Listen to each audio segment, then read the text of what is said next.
If you want to start to feel happy, it starts with you wanting to feel happy. We like to sit and dwell. We like to sit in our own sadness. Make sure you're spending time every single day, whether it's 15, 20 minutes, whether it's an hour, 2 hours. Take time to allow your mind separation from the stresses of your day. If you expect to fail, you will fail. On the other hand, if you expect to win, you will win. And he's right, because doctors and psychologists, both alike, they agree that worrying actually does shorten your life, and it does damage your body. Stop defeating yourself before you even start the battle. The first thing you must do, you must see the victory of this obstacle, of this giant, of this game, of this opportunity that you have. You must see yourself coming out on top. You become what you think about most of the time.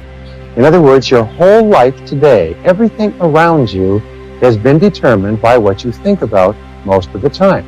You've attracted this into your life. You've attracted your relationship. You've determined your income by what you think about most of the time.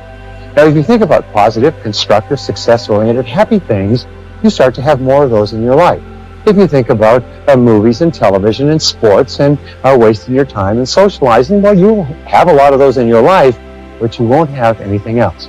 Remember, whatever you think about most of the time crowds the other things out of your life. So, in becoming what you think about, what do you feed your mind on a regular basis? And this is not something that you are casual about. You must be very, very deliberate and feed your mind a diet of mental protein, of highly nutritious words, pictures, quotes, magazines, television, audio tapes, books, newspapers, and so on. My thoughts control my life. If you have good thoughts, you're going to have a good life. If you have bad thoughts, you're going to have a bad life. If you have sick thoughts, you're going to have a sick life. If you have sinful thoughts, you're going to have a sinful life. Be careful how you think. Your life is shaped by your thoughts. We control what we eat. We control what we believe. We control what we drink. But we don't always control what we allow in our minds. And the Bible tells us that every action in your life starts with a thought. If you don't think it, it doesn't happen. If you think good things, then good things are going to happen. And you're going to do good things. But if you have bad thoughts, then you're going to tend to act in bad ways. They say win or lose, at least you took part. But this is life. I am not here to take part. I am here to win. One life, one shot as far as we know it. This is all we have got. So why waste it? If you interview successful people, it's a very interesting thing. If you interview successful people and you ask them on a regular basis, what do you think about? What are you thinking about now? You find that successful people are always thinking constructive, positive, creative thoughts that help them to be more successful. And if you interview negative people who aren't doing very much with their lives, you ask them what are they thinking about, they're always thinking about negative, hurtful, destructive, angry, resentful, worrying thoughts. And surprise, surprise, the more they think about them and worry about them, the more they draw them into their lives. Be careful. Your mind is very, very powerful. A positive mental attitude is a generally constructive response to the stresses that face the average person every single day. A positive attitude is where you feel that you have the ability to control your world and to control your life. A positive attitude is like a chicken and egg thing. If you're successful, you're positive. If you're positive, you're successful. Which comes first? It doesn't really matter, but we know this, is that positive thinkers are men and women who accomplish an awful lot more than people who have negative mental attitudes.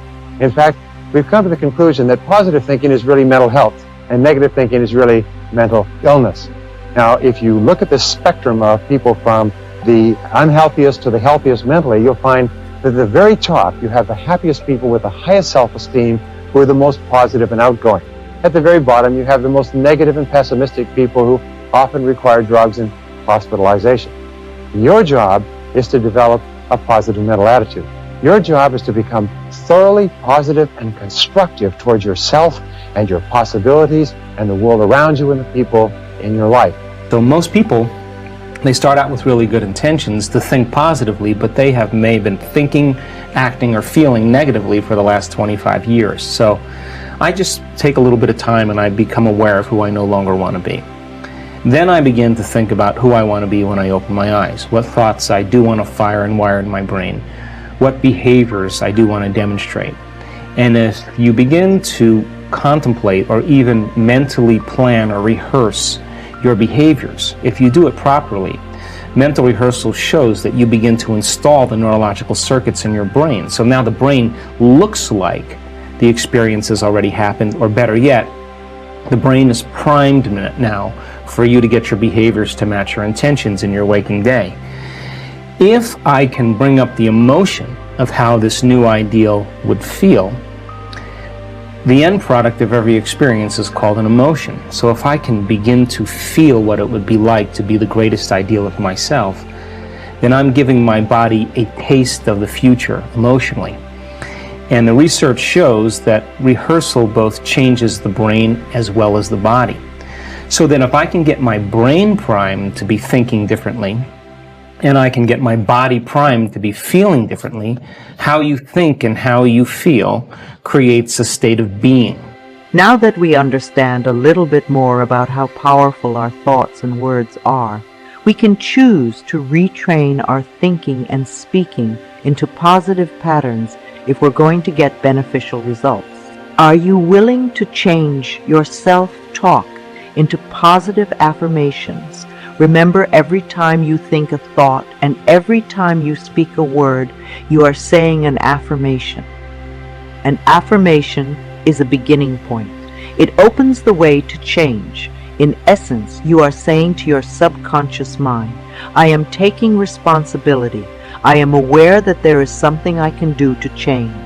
When I talk about doing affirmations, I mean to consciously choose sentences or words that will either help to eliminate something from your life or help to create something new in your life. And you do this in a positive way.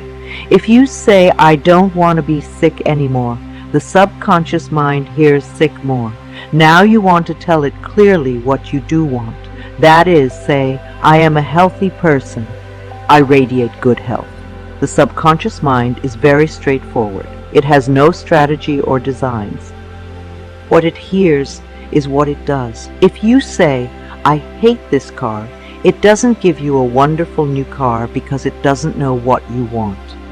Even if you get a new car, you will probably hate it soon because that is what you've been saying about it.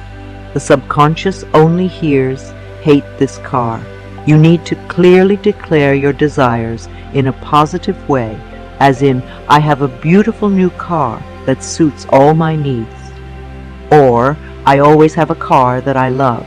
If there is something in your life that you really dislike, I have found one of the quickest ways to release it is to bless it with love. I bless you with love, and I release you and let you go. This works for people, situations, objects, and living quarters.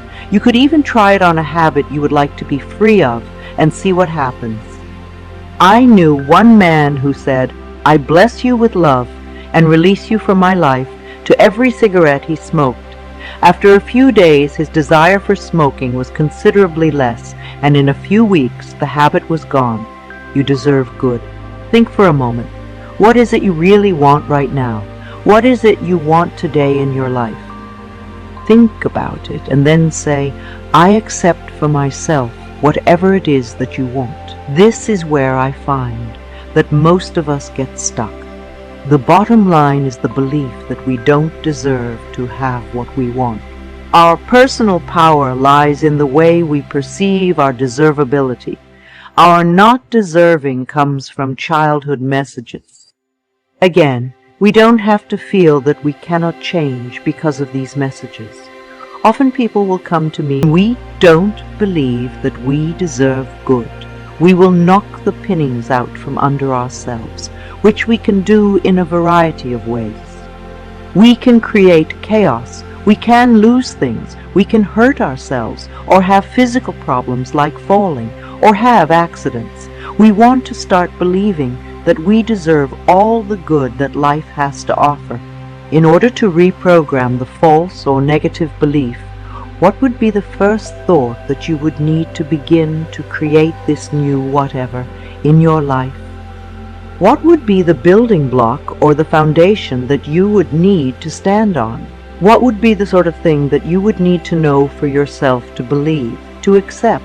Some good thoughts to start with could be, I am worthwhile, I am deserving, I love myself, I allow myself to be fulfilled, etc.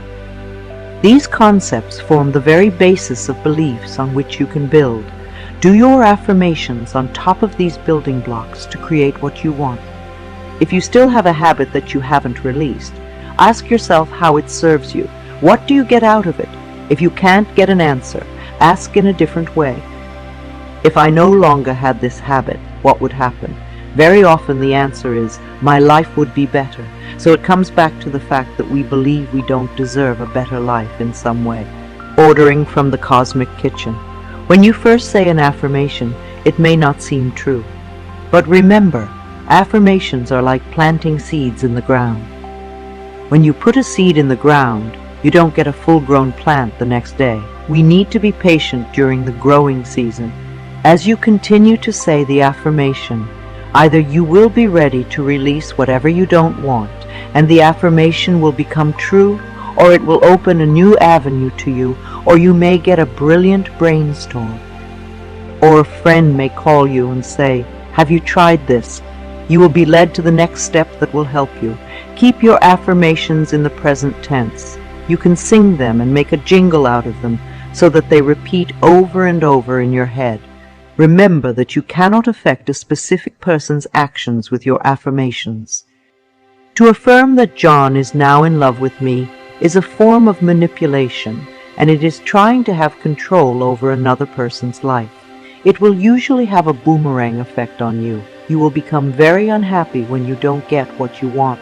You can say, I am now loved by a wonderful man who is, and list the qualities that you want in the relationship. That way you allow the power within you to bring to you the perfect person to fill that bill, who may possibly be John. You don't know what another person's spiritual lesson is, and you don't have a right to interfere in their life process. You certainly wouldn't want someone else doing it to you. If someone is ill, bless them and send them love and peace, but don't demand that they get well. I like to think of doing affirmations as placing our order in the cosmic kitchen. If you go to a restaurant and the waiter or waitress comes and takes your order, you don't follow them into the kitchen to see if the chef got the order or how he's going to prepare the food. You sit and drink water or coffee or tea, or you talk to your friend and maybe eat your roll. You assume that your food is being prepared and will be out when it's ready. It's the same when we begin to do affirmations. When we put our order into the cosmic kitchen, the great chef, our higher power, is working on it. So you go on with your life and know that it is being taken care of. It's on order. It's happening. Now, if the food comes out and it isn't exactly what you ordered, and if you have self-esteem, you will send it back. If not, you will eat it. You also have a right to do that with the cosmic kitchen. If you don't get exactly what you want, you can say, no, that's not quite it. This is what I want. Perhaps you weren't clear in your ordering. The idea here too is to let go. At the end of my treatments and meditations, I use the words, and so it is. It's a way of saying, higher power, it's in your hands now. I release it to you.